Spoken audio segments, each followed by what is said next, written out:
currently enjoying this delicious South Indian meal for lunch, and I'm going to be sharing with you two of my favorite dishes from this meal.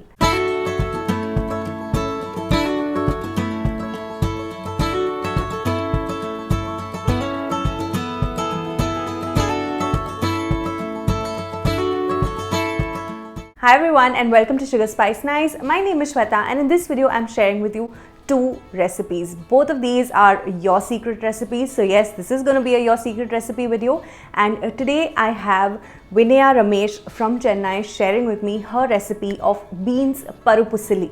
I hope I've said that right, Vinaya. If I have not, then please let me know in the comments.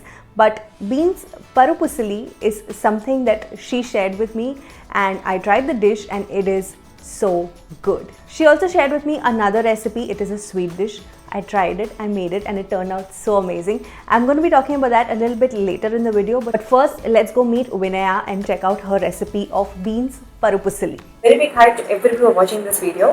Beans Paruppu Usili is a dish that I had cooked to be presented in this video today. This dish is nothing but a combination of cooked and slightly roasted tur dal with bean sabji, that's all. Which is a very traditional and a common dish done in every Tamil Nadu Brahmin household. It's also specially done during weddings. So these are the basic ingredients. I've taken half a kilo of beans. For that I've taken 8 teaspoons of tur dal and 4 red chilies. These are Kashmiri chilies. This is how the spice requirement in our houses. So depending on your spice requirement, you could change the quantity and the type of chili you use, and some water to boil the tur dal, which I'll be showing you in the process. And these are the ingredients that are required for tempering. They are gingerly oil, turmeric, asafoetida, jeera, mustard seeds, and some curry leaves, cut curry leaves. Kept the water for a boil and it has come to a boil. I switched off the gas. Now I will add the tur dal into it, and I'll also add the red chilies, and I will soak this tur dal and red chili for about half an hour. After soaking the dal in hot water and leaving it aside, I took a pan, added oil, and after the oil got heated, I added mustard seeds, jeera, haldi or turmeric powder, and then curry leaves, and mixed up all the masalas. And once the masalas got fried well, I added the beans. And after adding the beans, I gave it a stir along with the masala again and added a little bit of water, as you could see. And after mixing up everything, I added a little bit of salt as well. And if you could see, I have kept the stove at medium flame, and at this temperature and with the water added, I'm going to close the lid of the pan and allow it to get cooked within the next half an hour. As you could see, the tur dal has got soaked for about half an hour, so I've removed it and kept it for drying, and I will allow this to dry for about an hour, after which I would grind it coarsely and would temper it and mix it up with the beans. As you can see now, the tur dal, the chilies, everything which was soaked for an hour has dried to a very good extent, and now we could go ahead grinding this. So we have come to the last step in the dish, which is crumbling the tur dal. So before the crumbling, what I did was I tempered it with gingerly oil and mustard, and then added the dal which was grinded. And slowly, as it's getting cooked, we can see that it's getting crumbled into nice coarse, in a nice coarse texture. And after this, after 2 or 3 minutes, I'll be adding the beans to this and mixing up both. And one more thing, just like how we add salt separately for the beans, even for this, the salt has to be added separately, and it depends upon each person's taste. Ta-da! The piping hot beans Paruppu Usili is ready. And generally at our homes, we serve this with vetta korambu, which is a gravy made out of tamarind extract, or more korambu, which is a gravy made out of buttermilk. So it's very clear that we don't serve it with gravies which are made of dal again, because this itself is filled with so much of dal.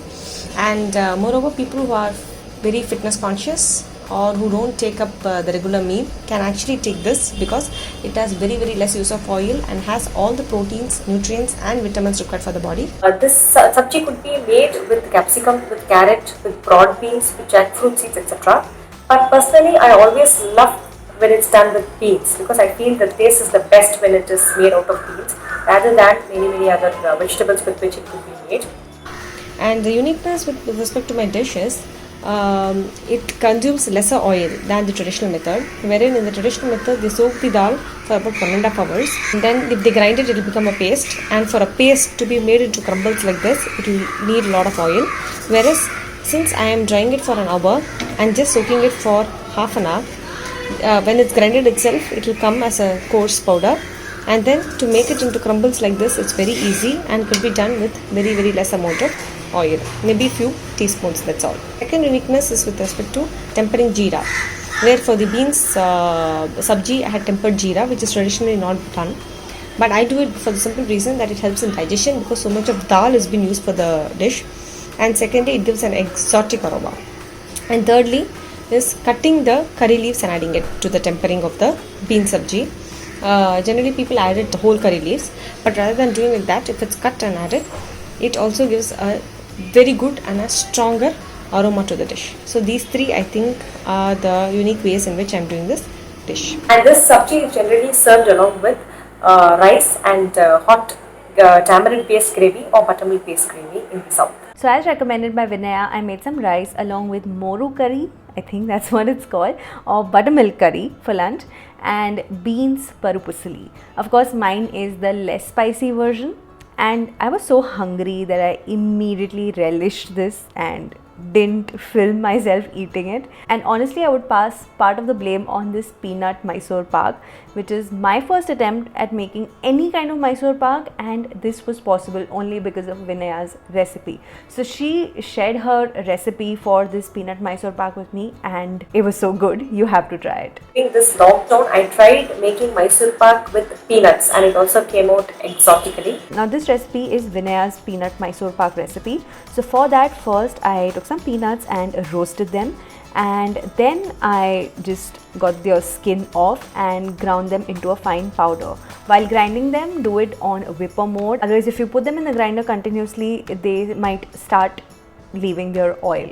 Then I took water, and once it started boiling, I added sugar to make it into a 1-string consistency sugar syrup, after which I added a cup of gram flour to it, mixed it in, and also added some shredded coconut and the peanut powder. I mixed all of these together really well, and at this point you need to keep ghee with you handy. So I had about 2 cups of ghee with me, and you have to keep adding the ghee in until the mixture starts coming together, and that can take a little bit of time and a lot of ghee. And here you can see the mixture is beginning to come together for me, and finally once it's all together into a nice lump of sorts, you pour it into your dabba or a cake tin or wherever you want to store it, and that's also where it gets set.